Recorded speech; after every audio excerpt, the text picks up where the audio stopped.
Hello and welcome to Security Leaders, the podcast, where we speak to security managers, chief security officers, and professionals from across the security spectrum. My name is Neil Sutton, editor of Canadian Security Magazine. My guest for this episode is Barry Davidson, CEO of Davidson Global Advisory Group and a longtime security practitioner and consultant.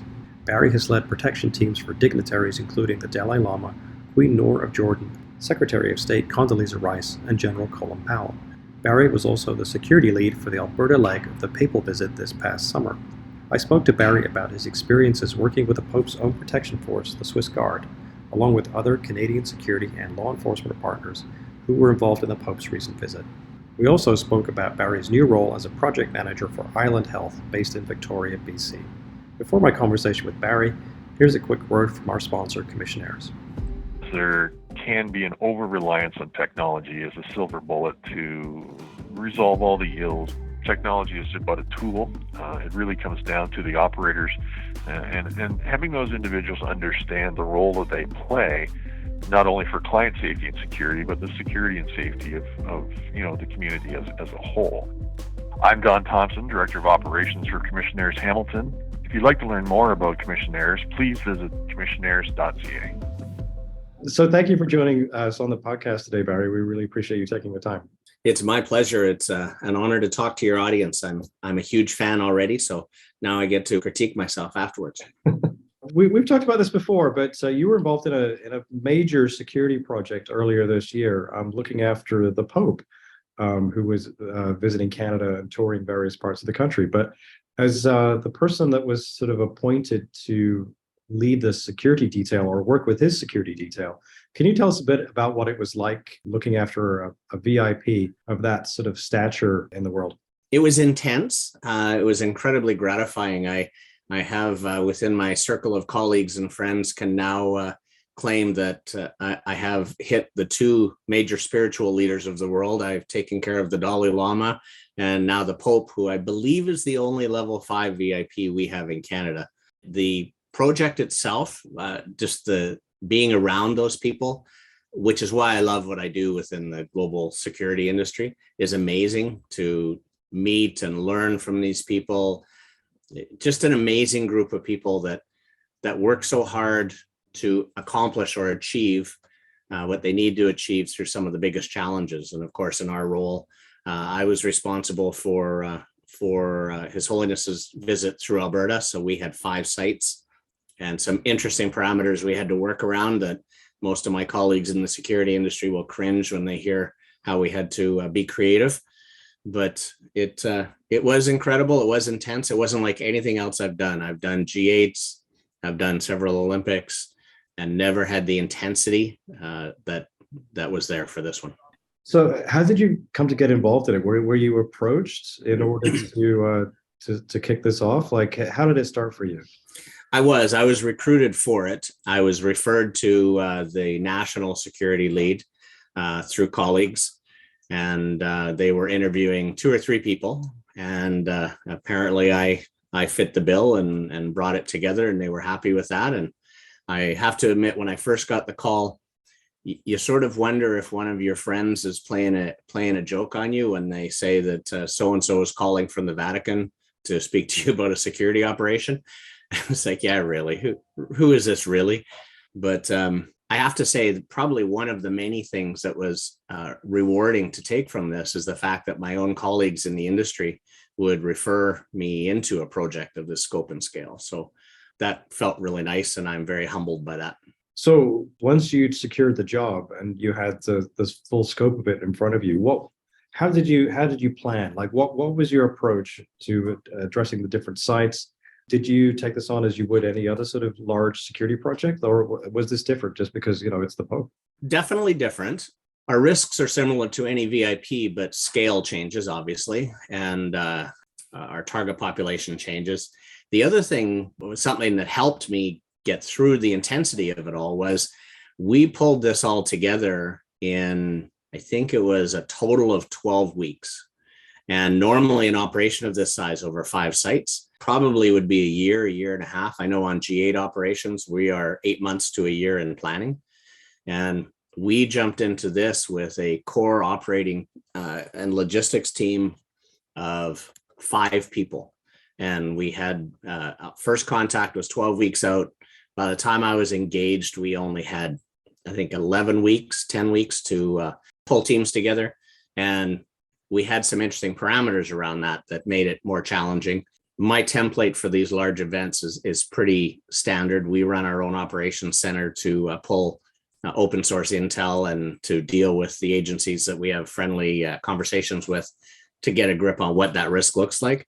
In this case, of course, we're dealing directly with the Guard and with the Swiss Guard and with the Vatican, as well as international intelligence agencies, and the RCMP, of course, had a major role. And it was interesting. One of their challenges became my challenge because the Guard has been protecting the Pope forever, and they have their own way and their own philosophy of doing that. Tactically and professionally, we all work pretty similar, but that mindset was radically different.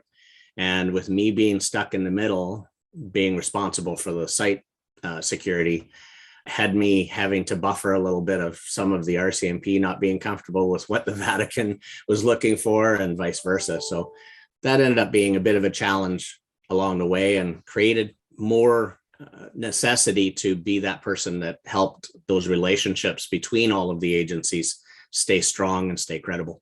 So as you say, you had to collaborate with the Swiss Guard and the RCMP and people responsible for security at the various venues that were rolled out for the Pope to go visit and speak at. What was it like sort of coordinating or trying to come up with a solid security plan where there were just so many stakeholders involved? The number of stakeholders, ironically, wasn't the biggest challenge, although that was huge. One of the biggest problems I had is that because of that intense and short timeline, we didn't have programming, scheduling, and such down. So we were actually trying to prep for a project and a program that didn't exist yet. So putting things in place, putting contracts in place, because on most of these sites, I was over 200 contract security bodies. So trying to determine that without being able to give firm start times, end times, and even deployment was literally calls to some of my colleagues in the industry saying, are you available for these dates? I've got no other information for you, but I'm going to need a lot of people. And that's how a lot of those conversations started.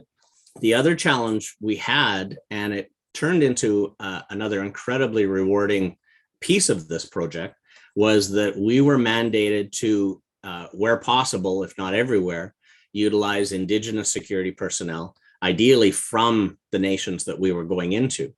And certainly in Alberta and with COVID, we ran into some regulatory issues because a lot of people hadn't been able to renew their licenses, and there are some significant training differences. And frankly, from my perspective, when I start looking at the nature of the visit being around reconciliation, we start with a concern around our security and our threats coming from within. So all of a sudden, we're having to manage that without the time and ability to do checks beyond regular security guard licensing and such. So again, unlike a G8 where everybody within that close bubble has been vetted by the RCMP and such, we were operating primarily and with incredible support from RCMP, on trying to recognize anybody that could be a problem that has infiltrated that security team. So that was an ongoing challenge. And I can tell you, I walked on eggshells for 3 days while we were on the ground around that. But that deployment was massive because, and a challenge because of that programming. We didn't have actual times until probably a week out, maybe 10 days out. So, and then isolated sites, because the sites that we were visiting, only one of them, well, 2 of them were inside Edmonton proper. The rest were an hour out of the city. And that created all sorts of other issues dealing with the county's transportation. I was absolutely blessed to be working beside some of the best logistics people, Michelle and Darwin, that I've ever worked with, so that we were able to coordinate busing, equipment, setup, that kind of thing. The intensity of this is nothing I've ever experienced before. Yes, and as you point out, the Pope wasn't just here for a goodwill tour. It was he was addressing some issues that are incredibly important to Canada and to the First Nations communities here. But how did that change the complexion of what you had to deal with from the security perspective? Well, this probably will sound a little bit contradictory, because I would like to think that any professional, any security professional going into these is doing their best on every project. But it did add just an extra level of importance to not just protecting His Holiness himself, but making sure the event itself went well and was respectful and served the purpose that it was meant to serve.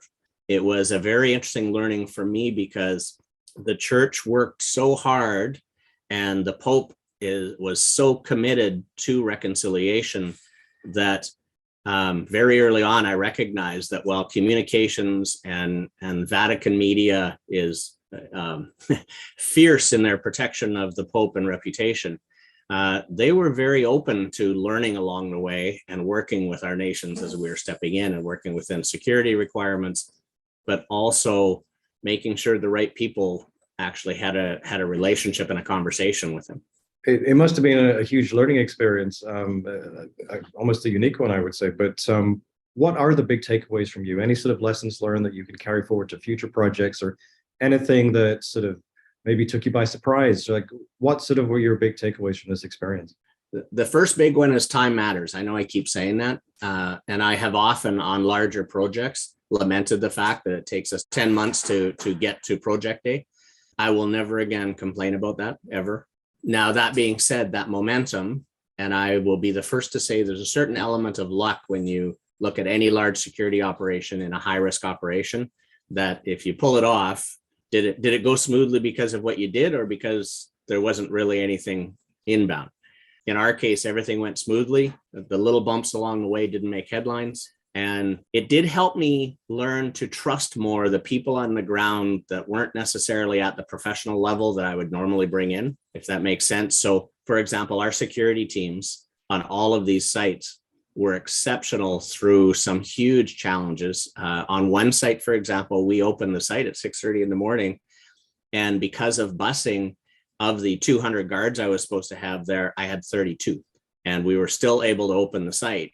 And it was because of the professionalism of these groups that I'll admit initially I was concerned about direction and how that was going to land. So a huge takeaway for me is, and maybe it's some of the gray hair I've got, is just stepping back a little bit and trusting people until there's a reason not to trust them. I know our business is risk, but that was huge for me. I guess the other thing too, and the last one that's a bit more technical for people that do VIP security and high risk events, is recognize the importance of this role, the role I had in that communications and relationship building realm. Don't have blinders on, because I was assertive in maintaining those relationships and stepping in when I saw things stepping out of line between other agencies, usually government agencies, whether it was between RCMP and Vatican and such, and helping to be that buffer. Because at the end of the day, while we may not be the headline on these big projects, we're the ones that have the most to gain or the most to lose very quickly in large scale projects like this. Yes, it's often all on the line if you're a security professional. I had somebody making the comment about 2 weeks before he landed in country, saying, "Wow, this is a great resume builder." And I said, I'll let you know in about 2.5, 3 weeks, whether it's a builder or a crash. Well, it seems like it all worked out for the best. So hopefully it looks good on the resume now. But speaking of that, you've since moved on to another project in the healthcare world. Can you tell us a bit about that as well? Sure. I'm quite excited to actually step back into one of my passion areas and take the skills I've learned in my global security side with Island Health in Vancouver Island out west. As a project manager on some very interesting projects in Victoria. So it's working with our most vulnerable populations on the street, and with the healthcare crisis we're experiencing for a number of reasons. It is an incredibly rewarding position to be in, although incredibly challenging. And teaching an old dog new tricks in project management is definitely keeping me up at night, but I'm getting there. Good. We wish you success with your current project and your future projects. And thank you very much for joining us on the podcast today. Thanks, Neil. It was an honor and a pleasure. Thank you to my guest, Barry Davidson, and our podcast sponsor, Commissionaires. You can find more security-themed podcasts on our website, CanadianSecurityMag.com. I'm Neil Sutton. Thanks for listening.